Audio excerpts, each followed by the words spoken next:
Alright guys, hopefully you had a wonderful weekend. We are right back at it with more news about the Assassin's Creed Shadows incident that has turned into a global phenomenon, and what is essentially a struggle within Japan itself for the soul, the identity, the history of Japan and the Japanese people, and all of this discussion about whether or not Yasuke had any effect at all and to what extent he had an effect on Japanese history.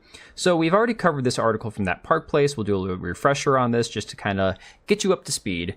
There's been a very large discussion between gamers and historians and Japanese and American and Western people about the significance and the actual historical data that we have available about Yasuke and about whether or not he was even a samurai to begin with.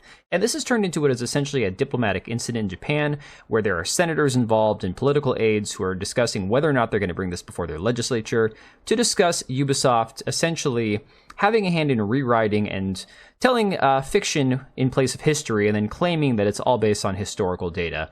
And of course, we've talked about this, how Thomas Lockley, the author behind the African Samurai book, is kind of at the forefront of this. He's kind of that focal point of what's caused all of this to escalate to where we are now. Also, once the video is over, make sure you check out the Kickstarter for the graphic novel The Hidden Emperor, and that's linked down in the description down below. It's a really awesome sci-fi graphic novel written by some talented artists, fantastic art, really, really well done, and the Kickstarter is already off to a great start. Just make sure you check it out down below. It's really important to support independent art, independent artists and writers, because there is so much crap coming out of DC and Marvel these days. So it is really nice to see talented work coming out of the independent space. So what we have seen with Assassin's Creed Shadows is a lot of this garbage where they've done the thing with the same-sex romance options. And of course, the idea behind this game, though, is to make it intentional rather than having what they call player sexual. I'm not even kidding. That is a term they are using for a lot of games where you can just have any hookup relationship option with any character. This apparently is going to feature specific characters who are going to have, intentional dialogue where you can romance the same-sex characters from either of the players' perspectives. Again, you want to have that in the game, go for it. It is weird to take a character who was very little known about, say he's historical, and now you're going to assume that he would have had homosexual relationships with Japanese men. Very strange thing to put in there, but again, I'm not the one who wrote the game. Sashi Schmidt-Hori is somebody they brought on to consult on the game, and she is obsessed with the alleged, let's say, bedroom activities of Buddhist monks and young boys. So I'm going to leave it at that. I don't even want to get into that. But this is a lot of the reasons that we've seen this petition from Japanese people skyrocket to over 93,546 signatures on this petition. 606, sorry, it's updated ever since I brought this up. Of the 150,000 goal for the signature. And again, this is a lot of people who are just sick and tired of the crap that is being put into these games and the fact that they are using this as a way to shoehorn in their own version of history. And we've talked about Thomas Lockley, the author of the African Samurai book, that a lot of this has been hotly debated over.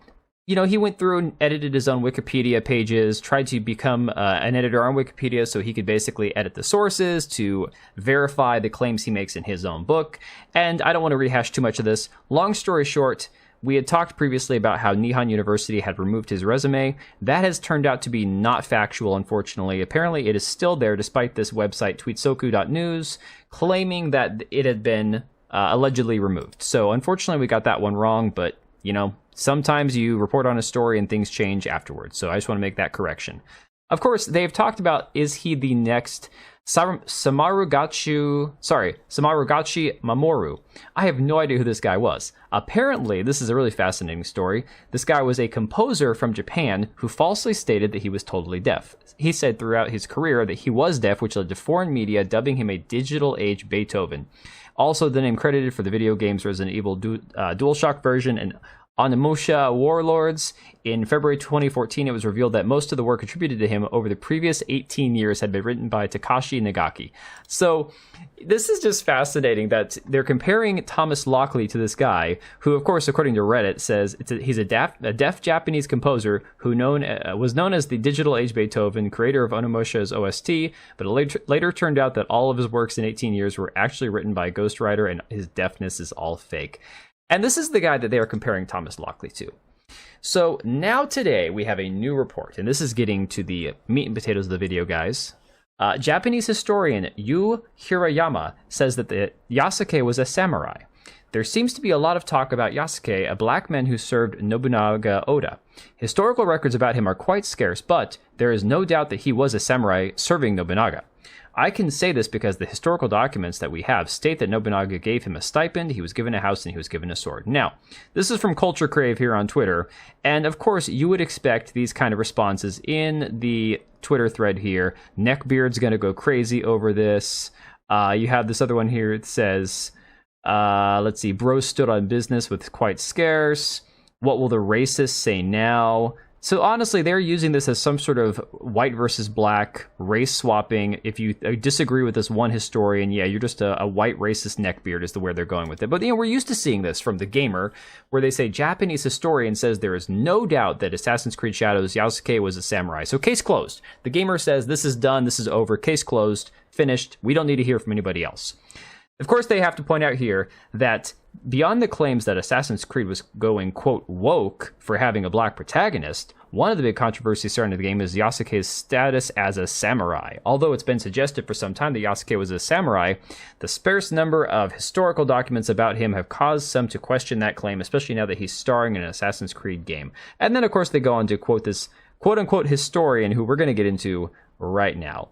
But he is not just a historian, he works for an entertainment company, and Purple Whale on Twitter did a fantastic job putting all this together, and we're going to go through a lot of this. So guys, just buckle in, there's a lot here. It says, the new historian saying Yasuke is a samurai is Yu Hirayama. He is partnered with Pony Canyon, a music and entertainment company, to promote Japanese culture through entertainment, and is also a PR media site trying to globalize the West. And here is this man right here. And it says, the Area Alliance Department embraces the mission of revitalizing regions, energizing Japan through the power of entertainment. Our primary focus lies in regional revitalization and branding, utilizing our proficiency in planning, producing, and promoting entertainment content. That's not so bad. I mean, that sounds pretty normal for an entertainment company, right, guys?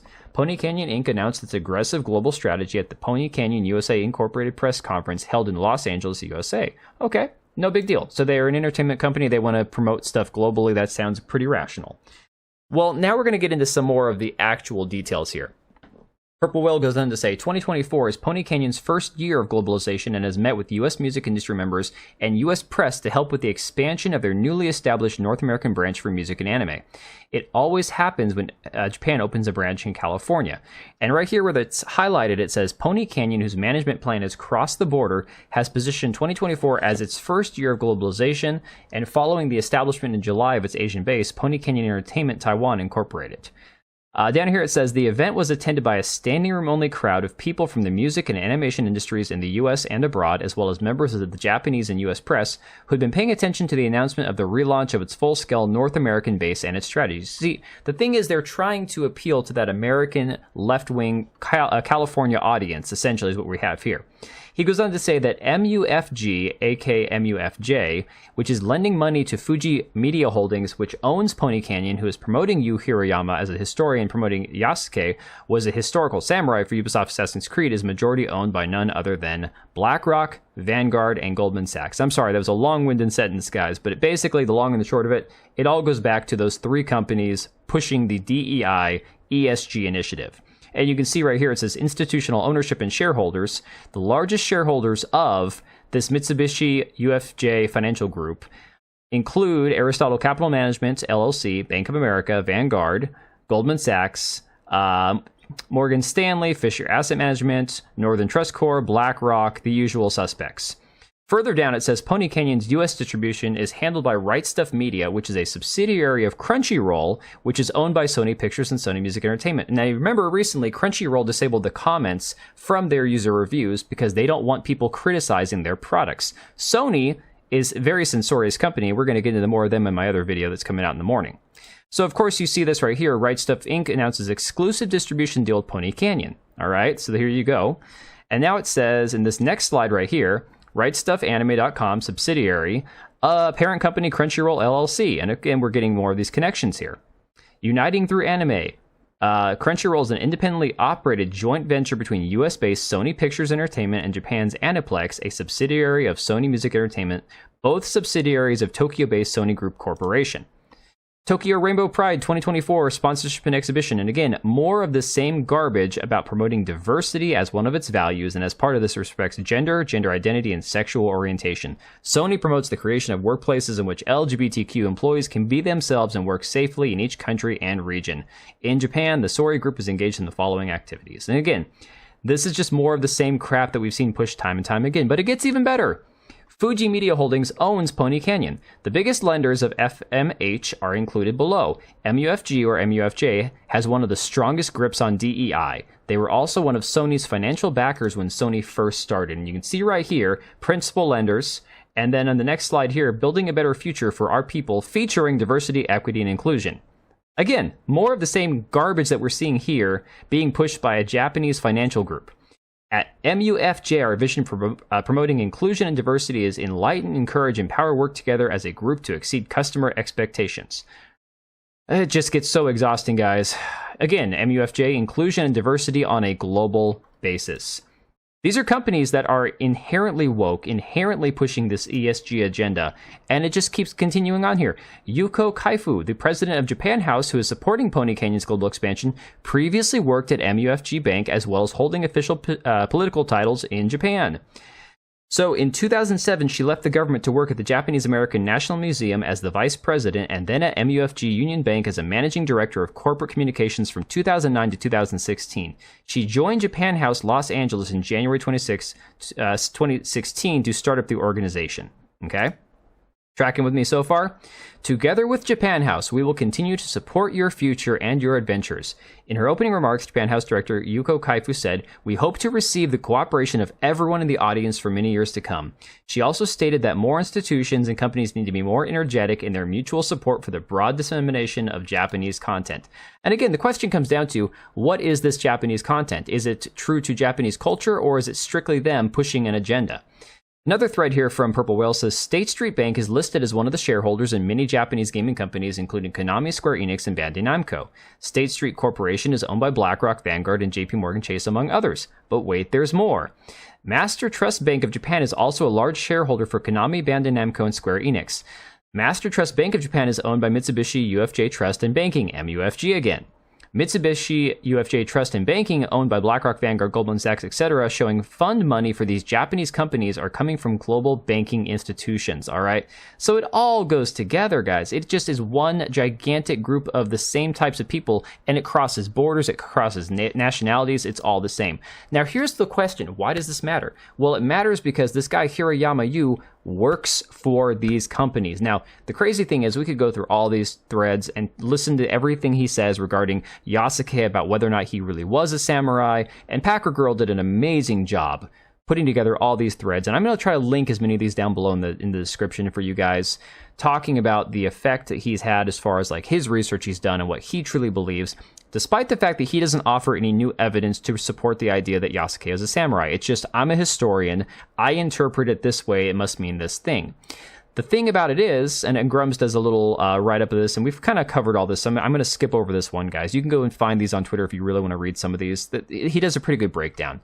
But Delibrium, friend of the channel here, says this kind of says a lot about his stance. Now, this is Hirayama, the historian, talking about how Yasuke was, in fact, a samurai. This is a quote from him on Twitter. There's been a lot of talk about the state of the Japanese Communist Party convention. It hasn't changed at all since the end of the Showa era when I was a member and the early Heisei era when Miyamoto Kenji was in power.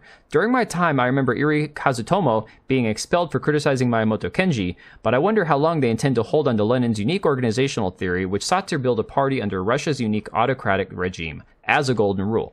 This time in particular, I think the situation is even worse than it was in the Showa era. The expulsion of Shimosato Masaki in the Heisei era was also truly terrible. This man is a communist, member of the Communist Party, okay? And he is being trusted as a historian when communists and Marxists are intentionally trying to start everybody at year zero, forget about the past, we're going to change history, and everything is what's, starting at day zero, moving forward. Now, Smash JT pointed something out earlier on Twitter, which I thought was fantastic. Said Ubisoft was caught straight up lying to shareholders during their latest conference call. They claimed that there's positive sentiment and high anticipation for Assassin's Creed Shadows. And then, of course, you see right here the Ubisoft Entertainment stocks tanking.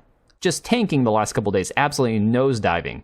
And this guy, Kevin the Muda teammate here, says you can basically tell that they're on their 4th tank of copium while saying this. And I do believe that this is Yves Guillemot talking to the shareholders right here. Play for our 2 highly anticipated upcoming premium titles, Star Wars Outlaws and Assassin's Creed Shadows, was not only praised by players and critics alike, but also highlighted the cutting-edge capabilities of our game engine. What we have factored in is a strong launch for Star Wars Outlaws that reflects the fact that indeed it's among the most awaited game of the industry this year, and reflecting a really strong positive community.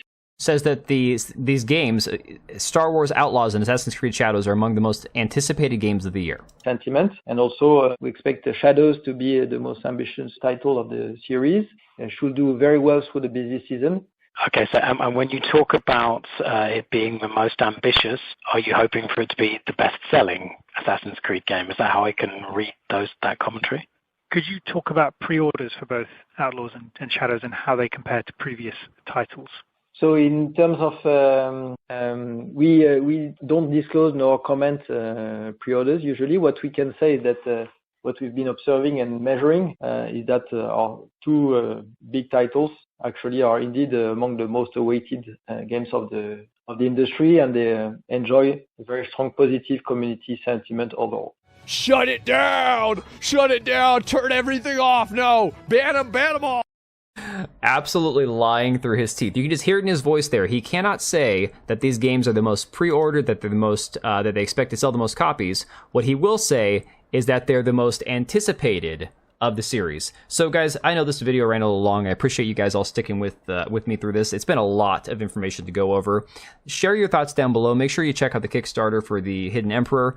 Let me know what you think about all this. I'm going to continue to cover this as more information breaks, and I will catch you guys later. All right, and if you made it this far, thank you so much for watching the video. Thank you for being here. I do have 2 channels, Minimal Effort Podcast, as well as my gaming channel. I do have a Twitch and Kick for my gaming channel. We do live streams over there occasionally, maybe once a week. And then if you are in the market for a new PC, make sure to check out Meta PCs. Click the link I have down below. Use code TBO at checkout for a special discount. Thanks again for watching, and I'll see you next time.